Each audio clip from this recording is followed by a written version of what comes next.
Welcome back to episode 160 of the Block Runner Podcast. I'm your host, William, always here with your co-host, I-Man. Yo. And on the sticks, we got TJ. Hello. All right. So we got a lot of stuff that we talked about this week. We're going to be talking a little bit more in depth about it in this podcast. Mm-hmm. And but first, we wanted to start with the macro regulatory environment crackdown on crypto. Yeah, just because we spend a lot of time on this channel focusing on stuff like this during like previous, I guess,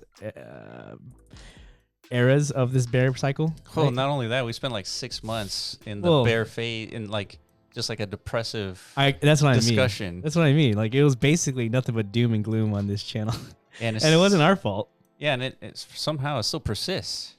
Yeah, but there's like way more positivity, things to like, distract from what's going on. I mean, but this is not like to diminish the actual, like how important this is, right? Even though we're not paying attention to it like we used to. Yeah.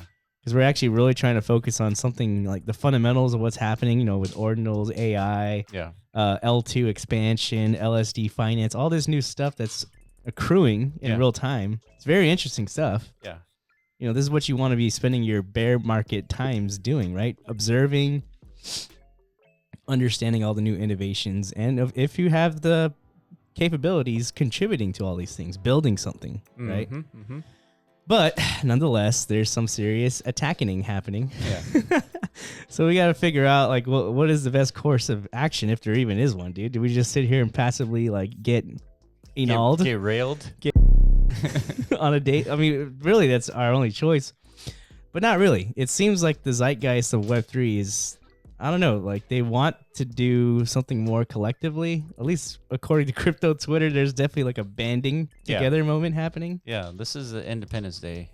That's where everybody feels like that. But what are the actual actions that this community can put forward? Right? It's not like Independence Day in like the actual. Well, no, there's stuff you could do. You can contact your congressman and all right, and write to them and tell them it's like you need to support crypto. A very sternly worded letter. That's okay. That's as much as you could do. That's my point.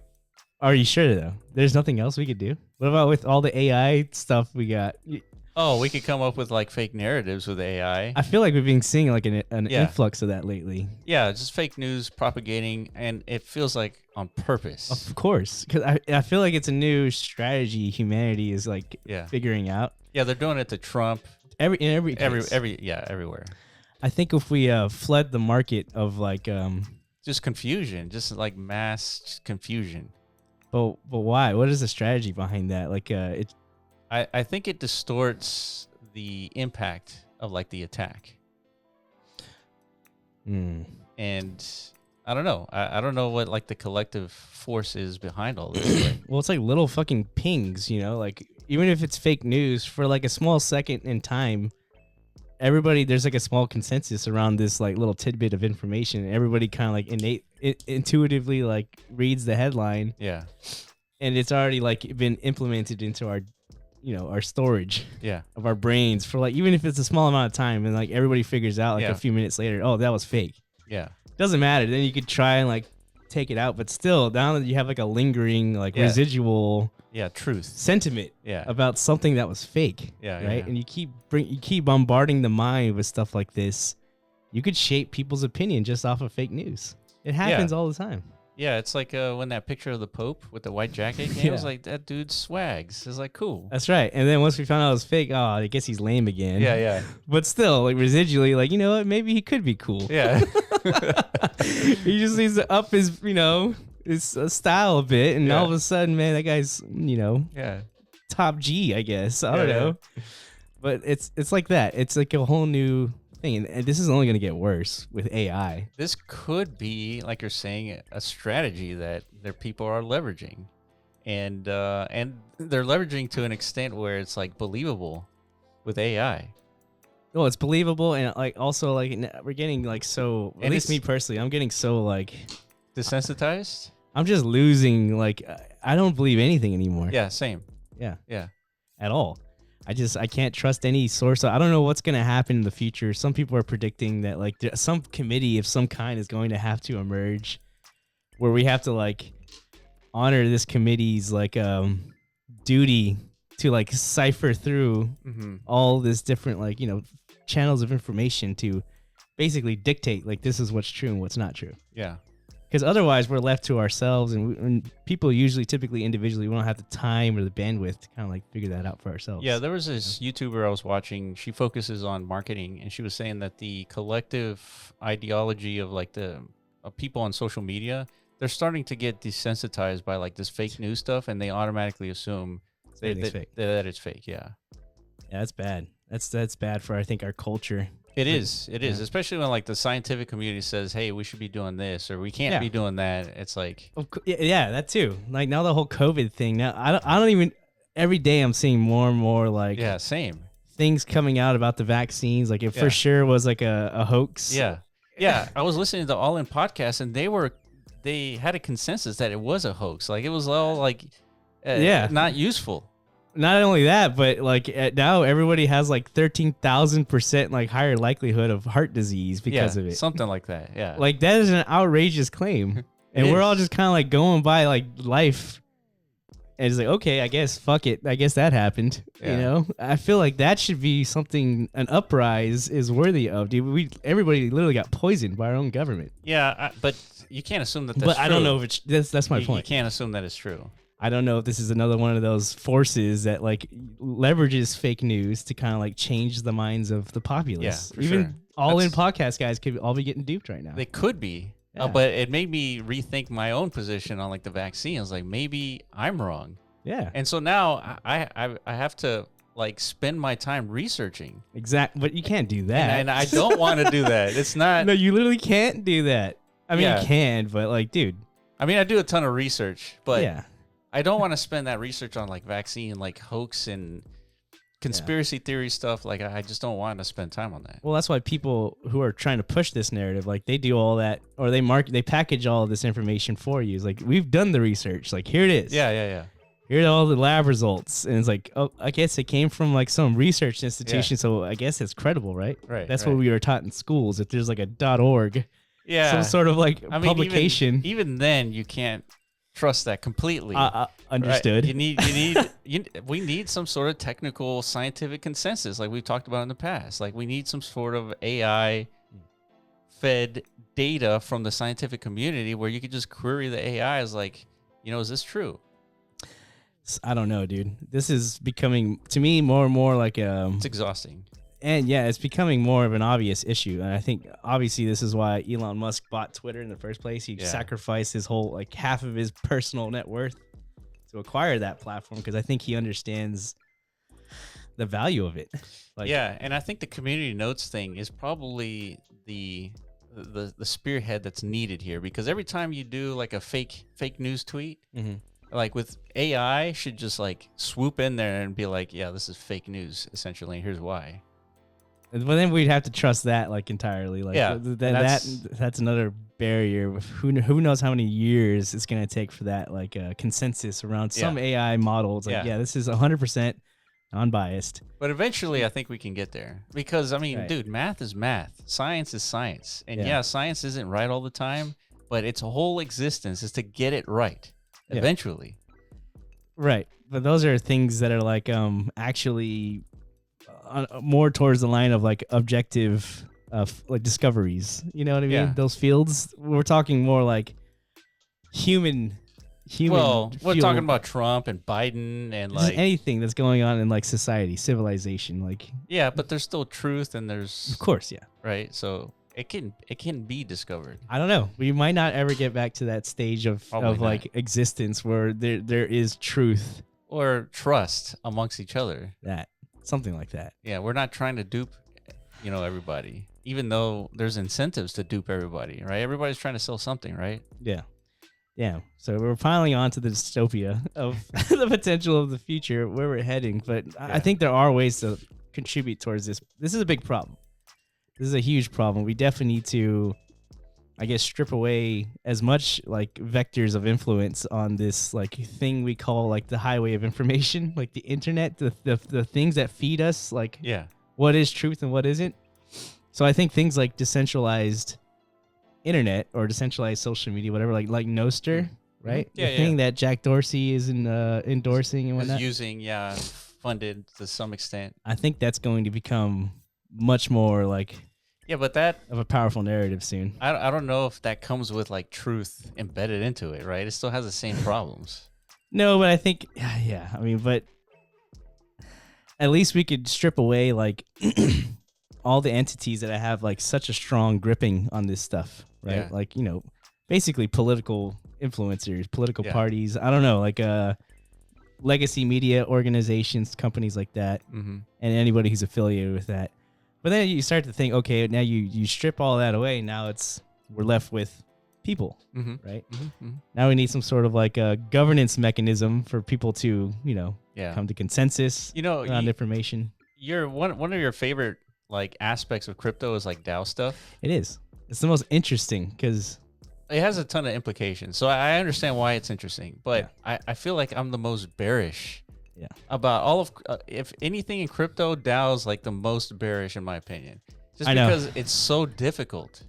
Right. And we know we could lean into this and we're about to discuss something new to us, which is like there's a new standard emerging on Bitcoin called BITMAP. And I guess we align with this team that's trying to usher in this new standard, but I think you definitely differ as far as like the approach. Yeah. Exactly what you're talking about. Well, but some people prioritize this idea, this ideology of Taoism and decentralization as if it's a starting point. Sure. Right. Which I don't know if we could talk about it next. No, later. Yeah, we could talk about it next. But here's the thing with the standard is that anybody can approach and use the standard and approach that industry in their own angle. And someone else can leverage that same standard and approach it in a different angle. One angle could be this is highly more centralized, but a better experience, right? Generate, sustainable experiences because, it's centralized. Yeah. Over here is more decentralized. And then the burden of contribution is on the community. So slower, but it's decentralized. So it's like, but they're all using the same standard. That's why I like that standard. But anyway, I wanted to talk about something that I thought was extremely dangerous as far as the vaccine goes, because if we go back to an extreme example, an extreme hypothetical, a zombie apocalypse, right? If it actually happens, and let's assume that it happened, right, and during this COVID event, right, everyone that got sick turned into a zombie. That's pretty much everybody, right? Yeah, I think so. I think everybody I know got COVID. Yeah. So in that scenario, but also we all like kind of laxed at some point. Like once we realized COVID wasn't really all that bad, and then they started opening everything up again. Yeah, I think. But the point is that everybody got turned into a zombie. Okay. Right. All right. So we need some sort of mechanism to prevent that from happening. Oh, okay. And it's not like like a vaccine. A vaccine would be a good way to prevent that from happening. Say, hey, we got a zombie outbreak happening in China, right? People are just eating each other. It's like we need to develop a vaccine quickly. Okay. And it's not going to be perfect. And maybe vaccines end up killing some people. But we have to have some sort of mechanism to actually deploy this in a way where we prevent the spread of zombies. Right. And so I don't think we took it seriously when COVID was happening, because even though COVID ended up being not as deadly as it was, even though it killed millions of people still, like we still need to trust somebody to do this. Well, how could we have taken it more seriously? Like we shut down literally like the whole economy for almost an entire year. Yeah, I guess that was pretty fucking serious, Yeah. And then we rushed we did everything you're advocating for, right? Like the whole world's globalist organization actually responded the way you would expect them to, right? In the event, because in the beginning stages, I guess everybody assumed. Yeah, but that's what everybody's basically as bad as a zombie apocalypse. Right. But that's what everybody's complaining about, that we didn't need to do that. Well, people are saying now is like, these globalist organizations knew this wasn't as bad as something like even close to a zombie apocalypse, not even as bad as like a flu, and they still portrayed that narrative to us on a day-to-day basis. As if it was a zombie apocalypse. Yeah, to force us to kind of like fall in line with this entire like pivot to our civilization where, they could shut off the whole economy. They could force us to be injected with this experimental thing. Yeah. And we all just lined up for it. And we literally turned against people who did not fall in line. Yeah. Like, yeah. That's the real, like, what the fuck? We've given these organizations that much control and authority over our lives. Yeah, but wouldn't it make sense in an actual zombie apocalypse to do that? I don't know. Maybe, well, that's the thing. Maybe in some cases it's better to, dude, if nature finds a way to extinct us, maybe that's the way it should be. Maybe No, I totally disagree. I totally disagree. Nature doesn't allow us to go to the moon or Mars, but we're still going. Right. Right. And so but that's not off of the endeavors of like the government. We're doing a better job as like private institutions doing that. Look at SpaceX compared to NASA. Who else besides the government is going to manufacture vaccines or contribute to manufacturing vaccines and coordinate something like that? Pharmacy? Like, I don't free markets, I guess. I don't know. We have to figure out like a better system as opposed to just relying on. I don't know if free markets would be like the most efficient way. I think it's like a government responsibility to do that. I don't know. I mean, that's how we interpret it as such, of course. But by giving the government that much authority, then you're broadening the scope of how they can leverage that power. I agree with that. Outside of just this one scenario, right? And that's exactly what they're trying to do. Sure. They're trying to leverage these types of events. Like now we have the authority to do any news scares. Like, dude, we got this. We're in complete control. We could shut down everything. We could force you to bunker in. We're gonna lock you in. If you get out, you're imprisoned. All this shit. Like that's not freedom. You know, that's not good. But what if in the case where you kind of do need to do that to survive? Well, again, you let the people who don't think it's real, let them turn into zombies and like infect others in the neighborhood, basically. Well, if you don't want to be a zombie, go ahead. There's going to be institutions, pharmaceutical companies out there marketing their vaccine. Go get one. And then bunker down because, you know, some people aren't going to they're not going to want to do that just like they didn't this time around, right? Yeah. And if they turn into zombies, dude, you better rally with your neighbors to kill them all or something, you know, then we'll move on. Something like that. Right, but there still needs to be... we still maintain our freedoms as people in that scenario. But you still need the vaccine, right? What if the vaccine is the only way where... well, I'm just saying. To prevent the spread of it.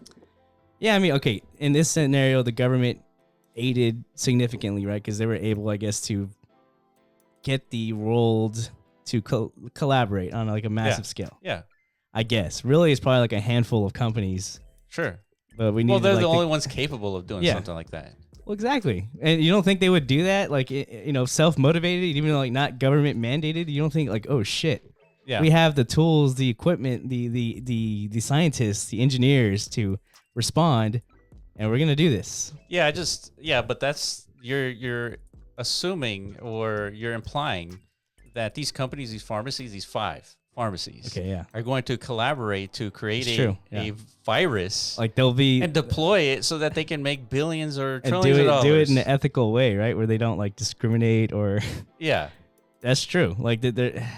In any scenario, there's going to be some entity, some organization with full authority and control. Yeah. And like us plebeians have no choice but to like, you know, fall in line with whatever the rules, rubrics, parameters are to like, you know, be participants in the response, right? It would. So just to give you an analogy of what we're talking about, it would be like a virus prevention company, McAfee, right? Remember that company? Yeah, I sure do. What if you invented a virus protection software that you run on your computer, and part of your business is to develop viruses? Yeah. So that it incentivizes people to go and download your software and pay the $30 a month or whatever it costs. Yeah. Like, I can see that because in a way it's a little bit more efficient. It's just software. You get developers to make, you know, virus prevention software, and then you make viruses, and then now you got a business. Yeah. Right. But I can't see that happening at the global scale where you're developing this like super advanced virus that is like extremely like spreadable and like built on purpose to like generate billions, if not trillions of dollars. Well, that seems to be the narrative, right? Like but it's such a juicy conspiracy theory. I think that's why it has legs. Yeah, and then once I heard this start to come out, I looked at the market cap of these like pharmaceutical companies. I mean, they're big, but they're not like big. They're not like tech company big. They're like, you know, $400 or $500, $600 billion market cap. I mean, those are big companies. That's pretty big, yeah. But I guess a company that scale somehow, if there's some sort of, everybody has some suspicion that there's some sort of a collusion going on. There's a chance that this conspiracy theory got so widely accepted and it's just like fake news. Oh, yeah, of course. And like, of course, there's a chance that's probably more likely, Dude, that's extremely dangerous. I don't know either. Maybe and they could be right. We've had conspiracy theories turned out to be right. That's the real issue. Yeah, but trying to figure out like who's at fault, who's actually controlling this, like who pushed this idea. Yeah, who pushed the button to let's release it. Yeah, let's do this. Yeah. Was it China? Was it the United States? Are they working together? Is there something above these? Are the aliens really out there like controlling everything? I don't know, dude. Yeah. Yeah, that's the problem. This is a problem. But you can't like doom scroll on Twitter and like look at all these ideas. No. Because that's going to, I feel like this is the shit that contributes to like the mental angst. Dude, on Twitter, I'm starting to get random like violence, like just random like people shooting at each other or whatever. Oh, I get that and, all day. It's really affecting my mind, dude. I actually watched the hell out of that stuff.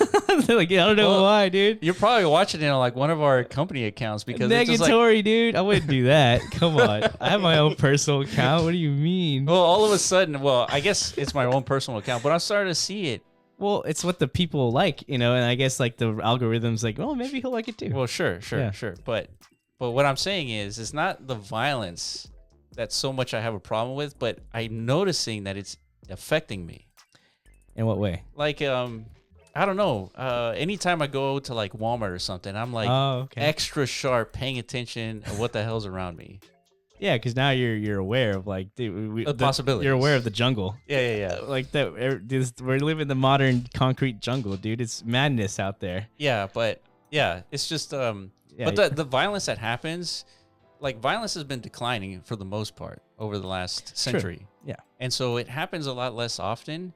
But social media makes it seem like it's like constantly happening. Yeah, that's a problem. Well, I agree. I think everybody's becoming aware. Social media is it has such good uses, especially like with what we do. Yeah. Everything we do on this channel is like basically like the inception of like our awareness to like some new development or innovation in Web3. It's coming from Twitter.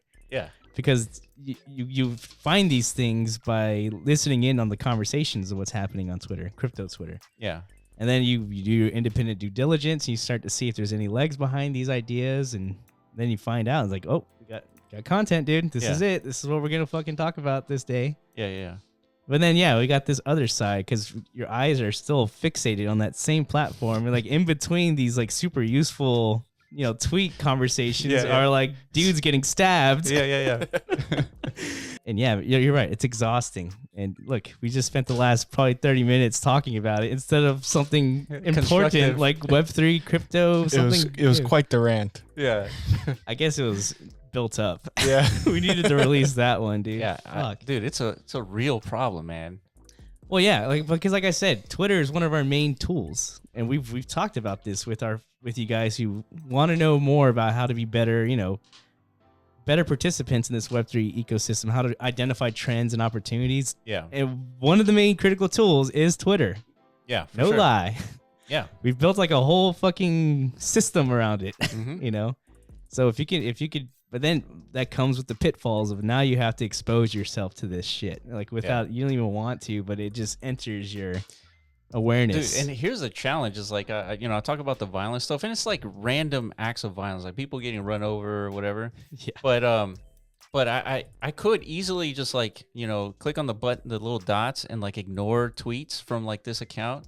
But then if I do that, I'm creating a bubble, and I don't want to do that. Okay. Right? I want to know about my jungle, right? Oh, dude. Right? Okay. But I also don't want to see like violence like randomly either. So then what's the medium then that you're I don't seeking? Know. Shit, I don't know. Basically like when the morning news. It's like instead it's like some anchor told you that like 20 people got killed in your neighborhood today without actually showing you any of the gory details. No. It's not about that. It's not about the gore or anything like that. Like that doesn't bother me. It's the inability to determine that when there's a violent event, like that's like an outlier, like an extreme outlier, versus like, there's a whole other host of news that has nothing to do with violence that is happening and like, this dude just got run over violently. Yeah. Right. It's just the inability for our brains to determine. It's like, yeah, this thing happened. It's pretty ugly. Like this one video I saw. This dude was recording a bus just stopped, ran over a woman completely, dragged her for like, I don't know, 30 feet. Yeah. Her entrails. Oh shit. Were all across the street. Really? Yeah. Okay. And this dude was just like filming it, like, yeah. He's like, dude, I can't wait to upload this, basically. Yeah, well, that's what it seems like. He was just more shocked that like this was right in front of him. Yeah. And I was like, it's like, well, what's the use of this video like on social media? I don't get it. But then it's a random. This is part of the jungle. You can get run over by a bus, so you gotta watch out, right? Look both ways. You're finding positive spins, like for sure. Now it's like it's important to like look both ways, right? Contextualize like your reality, because in a lot of cases, some people are overly sheltered or I don't know, naive, I guess. So yeah. And I've always felt that way. It's good to expose yourself to some of these like very shocking realities of like that's what I'm saying. Cannot happen. That's to what you. I'm saying. Yeah. Like that bus, even though it's like very disgusting to see. Yeah. But it reminds you to say, hey, when you cross the street, you better look both ways. Don't assume anything. I agree. Yeah, that's a positive like. Outcome of something like that. Yeah, dude. There you go. So this stuff ain't that bad after all, dude. And that's my point. It's like even though it's bad and like it does affect minds, it's actually could be useful. Yeah, but still, like not everyone's mind is properly maybe like biologically equipped to like deal with all this like angst and existentialism. Is like, dude, this is, in a lot of cases is too much to like consider. Yeah, the whole Gen Z like that's generation. Why everybody's overloaded with anxiety and stuff exactly. issues like that. Because like now that's on everyone's mind all the time. It's like, dude, I live in a fucking hellhole essentially, where like everything's trying to kill you potentially. Right. It's like, man, that detracts from like a lot of like the the beauty and the stuff that we could be focused on like mentally that enhances our reality, right? But we're just overly bombarded with too much like I guess real shit. Usually like real shit like happens in like at least like pre-internet, like real life shit like happens very rarely throughout your life. Most of the times we're just like in autopilot mode, engaging, interacting with mostly like positive forces in the universe, friends, family, stuff. Sure. And then I don't know, maybe like one of your friends gets, hit by a bus, like you're saying. It's like, oh no, some real shit just happened in my life. Yeah. I got to deal with that for a few weeks, months, whatever. And then I'm back to basically homeostasis. Mm-hmm. Yeah. But like in this constant bombardment feed of like just real shit happening all the time. Yeah, that's true. You don't ever have a chance to just like rebalance your fucking that's a good psyche, dude. It's bad. That's a good point. It's really bad. I think it's definitely not like natural to our biology. Yeah, when you're seeing all these people like die from like buses, you feel that sadness that you would feel like if your family member had died by bus. Yeah, but it's constantly, Yeah, it's constant. And you hear like these mass shootings every day. Yeah. Everybody hates each other because of the different colors in our skin. Yeah. And like our sexual preferences. It's just like nonstop, dude. It's like, fuck. Yeah. Fuck. It's like, when do we get a break, dude? When do we get to like just chill and like, That's true. Not think about this. That's the challenge that you're mentioning earlier is like, how do we do our jobs? Yeah. And like, because, people are going to watch this and be like, well, just go outside. Yeah, I've heard that. Go throw the football go once touch in a while. Grass, dude. It's like just rub your hands through that shit. Yeah, stay off the internet for a day. Yeah, dude. Like the solution is probably more simple than we think, but it is. I don't know. It's just we've reprogrammed our brains to like not desire those things anymore or something. I don't know. Yeah, it doesn't fulfill it's not us. as interesting to touch the grass. Just go out there and lay in it, dude. Yeah. Remember as kids, we used to do shit like that. We did. Actually, just lay in the grass and look at the clouds. Like that was actually pretty cool, pretty chill. Yeah, the internet was very limited in those days, though. Well, there was no internet. Now you just do it in VR. That's right. I want to be in my Fortnite grass. It's like a virtual world. Yeah, looking at fucking galaxies that don't even exist. Yeah. Well, yeah. Anyways. Well, yeah. Time to rebalance this conversation. So that's what's happening. I guess we had to get that out of our system, dude. Yeah. We've been locked in on a lot of this crypto stuff. last few months. So all that is to say is like, SEC is attacking crypto. That's right. That's the grand message here. Yeah. SEC is on its way. Yeah. So, all right. So Warren Davidson, he's a congressman. He says, today I filed the SEC Stabilization Act to restructure the SEC government and hashtag fire Gary Gensler. Yeah. U.S. capital markets must be protected from a tyrannical chairman, including the current one. It's time for a real reform and to fire Gary as chair of the SEC. And there's a statement. Mm-hmm. It says U.S. capital markets must be protected, blah, blah, blah. That's why I'm introducing this legislation to fix an ongoing abuse of power and ensure protection that is in the best interest of the market for years to come. It's time for real reform and fire Gary. Okay, so there's no real like jabs at Gary's like handlings of crypto in this messaging. But, No, there isn't, but it's pretty obvious. Yeah. Like that seems to be Gary's main. Gary's like the focus these biggest bad guy of crypto right now. It absolutely. used to be Sam Bankman-Fried. Right. Well, they were like partnered up. Yeah, they're Batman and Robin on this thing. Yeah, I guess now that Sam's down, he probably feels like they might have had like some sort of lover situation going or something. I don't know. he feels like now he's got like this duty Yeah. to take down the industry that took down Sam or something like that. He's going after Binance, dude. CZ, he really is he was the whistleblower behind SBF, remember? Yeah, he called it right in a tweet. It's like, I'm selling everything. He straight up catalyzed Sam's demise. Yeah. And I'm pretty sure Gary Gensler doesn't appreciate that all too much, especially considering apparently he applied to be an advisor to Binance in like 2019 or something like that. That's right, yeah.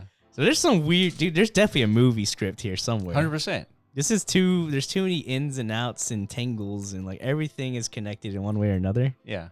to paint like the most juiciest of narratives like that we're living through right now. Yeah. Like, You're gonna get another Big Short, Ooh. something like Big that. Short Yeah. movie. Yeah. Yeah, dude. That would be interesting. Yeah. Let's get Brad Pitt. Yeah. Let's get Mel Gibson out of retirement.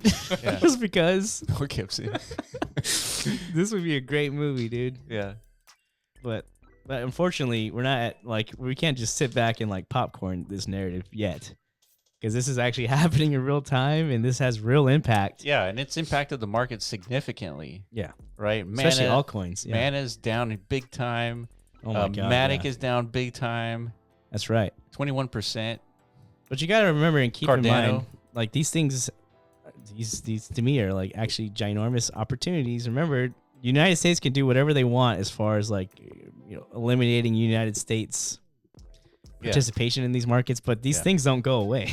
Yeah. These projects don't die. They are going to continue to develop and grow and expand. So this is just a FUD of the now. Yeah. When there's blood in the streets, that's when you take advantage. Correct. But yeah, this is not just having effects on the market. It's having effects on like the industry as a whole. A lot of the innovations of Web3 came from the United States and the West, and a lot of these companies, they've already made plans. Like A16Z just announced they're opening they're relocating to the UK basically. It's probably like the biggest VC like organization in Web3. Yeah. Literally all the major like killer projects in Web3, they're backed by Andreessen Horowitz. Yep.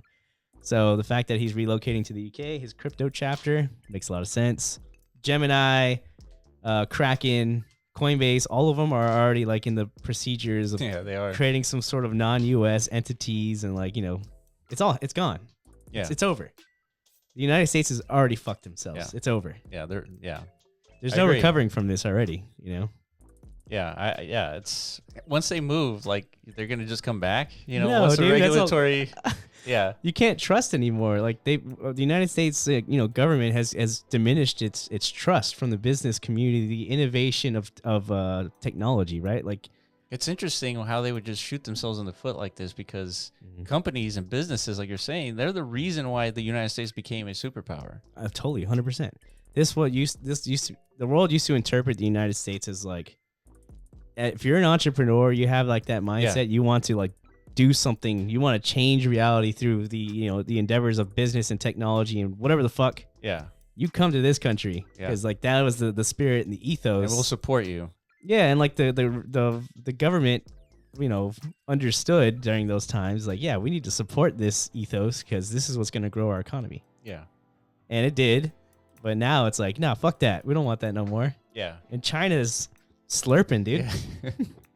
It's all China's now, Yeah. and the UK. Well, that sucks. Well, that sucks. Yeah, that's one way to. Yeah, wrap it up. but ultimately, like what you're saying is, the United States can make this the ugly stepchild of all technologies, crypto, but it's still going to persist. It'll still be happening outside of the United States. Yeah. And eventually the United States will realize that they messed up. Yeah. And they're going to be playing from behind. I totally agree. All right. Well, of course, there was another tweet. Coinbase, obviously in the sights of the SEC, their lawyers chiming in, basically saying that the securities laws are incomplete, and especially when it comes to digital assets. So it's just Coinbase and Binance are going to be fighting back to the SEC. As a matter of fact, Coinbase is not delisting anything from their platform because they deem it not a security. And so they're interpreting the laws differently than the SEC. There you go, dude. So, and then just real quick here, I found this to be interesting. There's a tweet here that says how to become a digital resident of Palau and get your own blockchain-based Web3 ID. That's a beautiful little island right there. Yeah. Yeah, I don't think anybody could live in there though. So clearly, this is just some sort of like vehicle, right? Yeah, but it has a president. Balaji is interviewing them. Yeah. 20,000 citizens. And I found it pretty interesting, but it goes back to like the Web3 ID stuff that we were talking about in the past, and seems to be getting traction with at least some of these companies and projects. So what do you get like for being a part of this island state? It looks like you get access to open up accounts at exchanges. KYC. So you're gonna pass all these KYC. Correct. So you think there's a lot of Americans like potentially. I don't know if you becoming a citizen of this island, all of a sudden you have to you sidestep the rules of the SEC, for example. Right. But they figured out something where these projects are accepting this this ID. Well, yeah. I mean, it's basically just like I guess just like another citizen. Yeah, it's another country, state, whatever that some human on Earth can associate their identity with. And it's not on that list of like, I'm not from one of these countries where my government is, totally banning me from participation. Right. AKA United States. So clearly a market is going to build for this type of transition, right? Yeah. I'm certain of it. This is going to become like a... Yeah, I remember back in the IDO days in the last round, it's like if you wanted to participate in an IDO, it was like, here are the countries that are banned. It's like Iran, Iraq, North Korea, Saudi Arabia, like all these like countries that are generally like do bad stuff, right? And then there's like United States. Yes, it's so crazy. The United States definitely doesn't do any bad stuff, so there's no reason why we should be on that list, right? But apparently we are, and it makes sense, well, it doesn't make sense, but now it does. Yeah. Considering what's going on. Yeah, with the SEC. I just found that to be very interesting. Okay, so now let's talk about this. Finally, some interesting developments in crypto. So we released the video.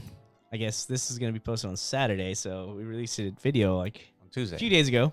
Tuesday, yeah. You can find it. It's called is BITMAP going to be the new standard of the metaverse, right? So that's me. I mean, we've been toying with this because we've been introduced to this project like a week ago. Roughly. And ever since then, we've at face value, it was like, it just seemed as if, they just developed like the clever little like naming tag, like a name tag for this stuff. But then when you really got into the meat and the weeds of what's actually being, I guess, associated to that. Yeah. Then you kind of understand like the elegance and the masterful idea creation here. And like, damn, something powerful could emerge from this, right? Yeah. So let's explain what it is. So we have Satoshi Nakamoto. He's the one who came up with the standard. And let me see if I can bring him up on Twitter. And so he came up with the standard that basically says this. Bitcoin generates blocks every 10 minutes. And of those blocks, what if you could make that block into a district in a metaverse? Yeah. And And then in that metaverse, in that district, you could generate parcels based on how many transactions that are in that block. And so all of a sudden you come up with this standard called BITMAP, and you have the ability to inscribe a district as an ordinal. And then if you own that district, you can inscribe all these little parcels and distribute it to your community any way you see fit. Yeah, and you have to be like a metaverse native to really understand why that's so valuable, because up until now, any kind of like attempt at creating some sort of virtual environment where you assign ownership within it is completely arbitrary, and it's based on literally nothing. It's just whatever centralized foundational organization that like concocts this idea for a virtual experience. They just like, literally write it. It's like 10,000. That's it. 100,000. That's it. It's like, why? It doesn't matter. That's it. Like, that's the limitations of this world. And then like the formation, the actual terraformation process, it's like, you can combine lands, whatever, form states. That's cool. Yeah. All this is invented by just some random person. Yeah, it's somewhere. just with no rhyme or reason. Right. It's just invented out of thin air, and it is what it is. Those are the rules that I set. Correct. And then this has all happened or emerged on Ethereum, right? So all this was facilitated through smart contract of some kind. So it's like, listen, okay, we came up with what this virtual environment is going to be. Now we need to mint the actual ownership devices, which are the NFTs itself.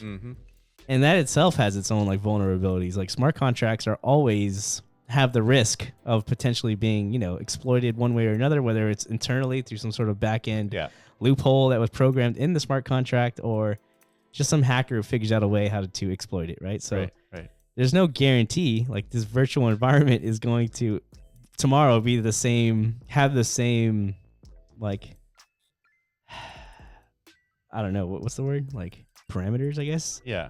Of today, right? So, but of course you could always respond and like, burn the old ones, reissue some new ones, and you could respond to these type of attacks. But the point is here, this is truly like tamper-proof, right? Yeah, and Bitcoin has been mining these quote-unquote districts since 2009.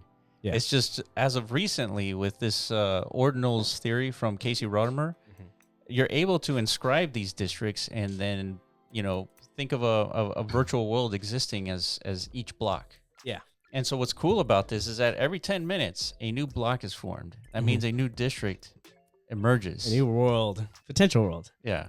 Right. And each one is unique, which is, we know like the NFT/digital collector market loves unique things, right? Yeah.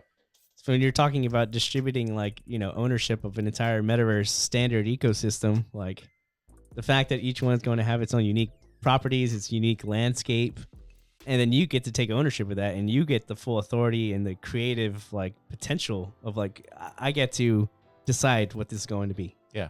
Yeah. And I get to attract a community to, contribute with me to make this vision into reality. That's what's the most exciting about this, right? Yeah, I totally agree. And like I was saying, is like every 10 minutes you have a new district, and the number of parcels is not decided by anybody. It is decided by reality, like organically. It's like just activity. Just activity. Yeah. For example, this block here, it moved $4.23 million, 163 Bitcoin. So that's one of the largest squares, right? Yeah. And so this application just said anything bigger than 100 Bitcoin is going to be this square. Okay. This is 10 Bitcoin, 1 Bitcoin, 0.1, and then 0.01 Bitcoin. Okay, so I don't see any big squares on this particular block, I guess. So there wasn't a transaction within this 10-minute period greater than 100 Bitcoin, I think. Well, this is a big square. Oh, okay. So it's 163 Bitcoin. So this is considered a big square. Okay, yeah. This is 5 Bitcoin, so 5 Bitcoin is under 10. So gotcha. There we go. Okay. So it's not, so obviously it's not to scale. Yeah. But relatively it's accurate. Okay. But the point is that the number of transactions gives you the number of parcels in this district. Yeah. And the number of transactions is governed by the mempool and like the transactions of Bitcoin in just general, right? Right. So why is this so important, I guess? Like, because we're talking about standards here now, right? Yeah. For one, there's never been a metaverse standard. Correct. Ever. Like I said, the way the metaverse has come to fruition, and that's largely like a large reason why the metaverse is so like problematic, especially for us. We've been trying to build, or we already have built, like content, things called metas, which stands for Metaverse-enabled tokenized applications, right? We have a whole marketplace for this called MetaZone, but we've always tried to contribute to what we think is the ultimate vision for like what is a true metaverse, at least one of the core pillars of a true metaverse layer existence. It's interoperability, right? Right. Unachievable at the moment because of the fact there is a lack of standards. Right. Everybody who tried to concoct a virtual environment on Ethereum, they're built with their own individual stacks. Like they don't communicate with one another. Correct. They don't share anything in common. Yep. The only thing they might potentially share is like they have NFTs at the root. And potentially a game engine. But even then, that disrupts the standards that could have been implemented. Right. For the different worlds. Correct. So standards obviously are crucial, right? That's how NFT market came to be. Everybody who was minting digital collectibles on Ethereum before the standard of ERC 721, they were just fragments of value and data out there on the block space, right? And it wasn't until everybody just collectively decided, if we want to invent new digital collectibles, we need to all do it the same way. Yes, 100%. Right. And if you invented a different way, let's say ERC 720 1.5. Right. Because it was way better. You could do way more cooler things. Yeah. If it never got adopted, nobody cares. It doesn't matter how useful, how cool it is. Yeah. If there's no adoption, nobody adopts that standard. It doesn't matter. Yeah, that's 100% true. So we're seeing that now in the ordinal space with like BRC 20s. There's like so many different, and BRC 721s. There's so many different like renditions and attempts at people trying to establish like, no, this standard is superior to the others. So everybody needs to be, leveraging this, but the space, the market, developers, whatever, they haven't decided yet which one is correct. But my suspicion is first movers typically dominate. Yeah. So however lacking, like technically we all interpret BRC 20s to be, doesn't matter, dude. Yeah. I think they end up being the standard anyways. Yeah. And as we just saw with the recursive update, there's still ways to, optimize and, improve them down the line. So, yeah. So here we are. We're looking at a new standard, right? Yeah. Metaverse standard. Yeah, new Metaverse standard. I like this a lot because there's a lot less decisions to be made. Yeah. Right? It's not like, how many parcels are we going to do for our world? It's like, it could be 100,000, could be 10,000, but now it's set. Like, here's your world. You want this world, block 794, 226. Yeah. You're going to get this world with 2,354 parcels. Which means, like, you as a district owner, the actual infrastructure hasn't been, I guess, Yeah, the standards are still being developed. Yeah, that's something to keep in mind because we're keeping a close eye and we're communicating with Bitoshi and his team and stuff. We're trying to figure out, like, we're contributing. We're proposing how we think this, especially like the district, the mechanisms within a district, how to actually, who gets the authority, what are the actual parameters that need to be set in order to establish who gets the authority to actually inscribe and allocate all the value that's contained within an individual block district, right? So that is still like up in the air. Mm-hmm. We have strong ideas of how exactly that should be facilitated. Yeah, and there's going to be different approaches. We have 4 years of experience building in the metaverse. We have our own interpretation of how this should be rolled out, and we're going to build it in that interpretation. But somebody else could take the standard and build it however they want. However they want. Yeah, I think this little sector that it hasn't even like spawned yet, but we're very interested in contributing to this for the long term. And like you said, we have a whole platform that could do a lot to like service and bring a lot of these functionalities to like the mass market, right? Yeah. But that's to say, like, just like BRC 20s, markets like that or platforms like Unisat did the exact same thing. Yeah. And but still, like, even though all this like value has been created in those markets, there's still interpretations left open for others to come in and, say, no, it should be done this way. It should be done that way. Like, there's going to be a whole process to this, right? Standards don't happen overnight. No, they don't. It's like a brutal battle. It's like some dev has to create like some killer value leveraging some standard. Yeah. Right. And then the consensus can be achieved, I think. Yeah, so let's go through our own kind of like what the future is going to be like the metaverse on Bitcoin. So let's kind of like, let's put out there exactly what we have in our mind, like what this could actually turn into. And so I think, say, for example, you know, we're going to have people minting a bunch of blocks, right? Blocks that exist today, blocks that will exist in the future. And then we have notable people, let's say BitGod, Leonidas, big names in the community. They don't even have to be in the Bitcoin community, but they could decide to own a district and do like a land sale or a free mint for their community. Right. And just like we see with BRC20s, yeah, right? exactly the same exact thing. same thing. Yeah. You know, yeah, BitGod actually did do that. He launched his 0x or OXBT token. It's like the second largest token on the market because of his influence in his community. They believe in his vision, right? Yeah. And he enabled like the community to come in and mint these basically the fragments of ownership of that community and the value within it. So Sure. Metaverse is basically the same thing, not the same thing. Like the utility of land distribution is obviously very different than token distribution. Yeah. But at the end of the day, all these are tools to build communities and to strengthen your community and to strengthen the value that your brand and like your presence in Web3 represents. Right. You know? Right. That's the coolness of this all. It's like this is a whole new tool for people like a BitGod to leverage, right? Right. Not just BRC20s and inscriptions anymore.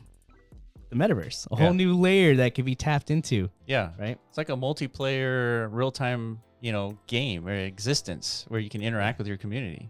1000%. And we're just talking about step one, right? True. Step two is like once you inscribe your district and you do your land sale, now it's like up to potentially the district owner to decide what kind of world is going to be running on my district. Yeah. Is it going to be kind of like Decentraland, or is it going to be like Hyperfi, or is it going to be more like a newly developed, you know, technology with Unity or Unreal? Like, what is it going to be? So it's like selecting the metaverse stack is going to be the next challenge. Yeah. So this is where we have a lot of experience. Yeah. Because we've been deep into this layer of the metaverse for about 4 years. Yes. Trying to figure out exactly that, because our main thesis as metaverse developers is like the thing that's going to make the metaverse truly valuable is functionality. Yes. You know, things that are useful to the end users of the metaverse. I mean, there's value in like just going into these virtual environments to observe whether it's like people's collections, art, 3D art, stuff like that. Things that are mostly labeled as like static, non-programmable content. It's good to look at, but the thing that's going to keep you engaged and keep you wanting to come back is functional content, right? Yes. Things you can interact with, things that do things for you and improve your life. Yeah. Right. So yeah, the functional content. That's why the internet is so big. Because exactly. of functional content. Go to any of your favorite websites. You don't just go and look at them. Yeah. You're doing things. You're pushing buttons. Yeah. You're inputting stuff, and then it's sending you value in return. Like that's exactly how we interpret the metaverse is going to need to be. Yep. But it's a lot more difficult to get there than we expected. Yeah, and so when it comes to select the metaverse stack that a district owner is going to want to deploy for their world, the way that we interpret it is the stack that you select, at least, you know, theoretically from our platform, is the stack that supports applications running on that stack. Correct. And so metas, essentially. And so that's step number 3. It's like once you are running that world, it's like, well, what is everybody going to do? They're just going to look at each other, like chat, and that'll be cool for a minute. Yeah, it will. It would be cool. Yeah, we were lucky enough to get our own parcels here. Let's build our fucking whatever the fucks. Yeah, and we're all just chilling in our district. Yeah, you know that's gonna be cool for a while. Yeah, it will. But at some point, that's gonna get dry, and then there's gonna be a bust. Yeah. In that whole experience, and people are gonna want more. It's kind of like we witnessed that with NFTs, right? Yeah. It's like it was really cool to build communities. All of us, we own the same collections, you know? Right. That was badass. We got to go on Twitter and flex how cool we were. But then eventually, it's like that lost all of its steam. Yeah, the bear market hit, and everybody's like, dude, what the hell? Yeah, like we're fucking idiots, aren't we? I'm seeing all these posts on Twitter about like dudes that could have sold their PFPs for like $2 million. Yeah. And they chose not to. It's like, no. It's like I'm part of the community. Like so, and then like now they're worth like $60 or something like that. Yeah. You're like, fuck. Yeah. You know, stuff like that. It's because the things that going to make these things truly valuable, again, is functionality, utility, and service to humanity. Yeah. I don't know how else to like really boil it down. Yeah. You know what I mean? we've been tooting this horn for 4 years now, but Right, but it's on becoming, Ethereum. Yeah, on Ethereum, correct. Right. On arbitrary land. Right. Right. And so I feel like with the standard, it's not arbitrary now. It's like, Yeah. it's Bitcoin. Well, now there's yeah, exactly. With the standard now there's a potential for like a real movement for the metaverse, Yeah. Web3 metaverse. And the fact that it's on Bitcoin is even like juicier. Yeah, it's delicious, dude. It's fucking great. Like you couldn't ask for a better like scenario if you have any interest to contribute towards the construction of the metaverse, right? Yeah. Yeah. Yeah, so ultimately step 3 is just getting those apps running in these virtual worlds, and now we have an ecosystem of creators and developers making the content, the functional content that we've come to experience on the internet for the last 30 years. Yeah. Now it's coming in 3D. Yeah. With Vision Pro, that's going to be part of all this. Apple, like all this like functionality now happening in 3D, and it's going to be hosted and run by communities running on top of Bitcoin. Yeah, the most secure chain on earth. The most secure chain that will ever exist. Yeah. I don't think I could come up with a sexier narrative than what I just outlined here, dude. Well, we need more confirmation because we were just two lads swimming around in the universe. Like we could be completely wrong about this. So we need confirmation that we're not biased, right? True. We need more developers to understand and people to start minting and scribing their own bitmaps and coming up with their own visions of like how what can I build on top of this? Yeah. Like this standard does all the, I guess, like the hard work for me. Now all I have to do is simply inscribe my block, whichever one I want to construct on top of. Mm-hmm. That's step one. Then I can recruit a community to back me to build this vision, and then of course there's going to be lots of other infrastructure components that have not been built. Yeah. To really make this thing fly, like to have like a solidified ecosystem. Same thing that like BRC20 market is kind of like in that stage at the moment, right? Yeah. The BRC20 thing, it's realized, it's real, it's not going anywhere. But now it's like in an infrastructure construction phase, like in order for it to be like really impactful. Yeah. Right? Yeah. So we're predicting this can happen here too, right? So yeah, and so we're inviting you guys to join our Discord. Join the Discord for BITMAP, their Telegram. All the links will be in the description. I think we've said everything we wanted to say about this. This is probably one of the more interesting things developing on Bitcoin, on top of ordinals, BRC20s, and then now the Metaverse standard on Bitcoin. Bitcoin's cool again, dude. Actually, Bitcoin's finally cool. It never was cool. Bitcoin has always been cool. It's cool now, told dude. You, dude. I told you. No, man. I told you.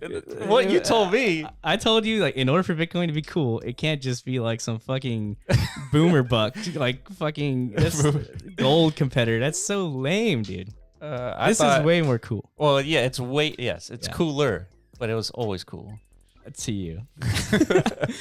All right, guys, that's it for us. That's been episode 160.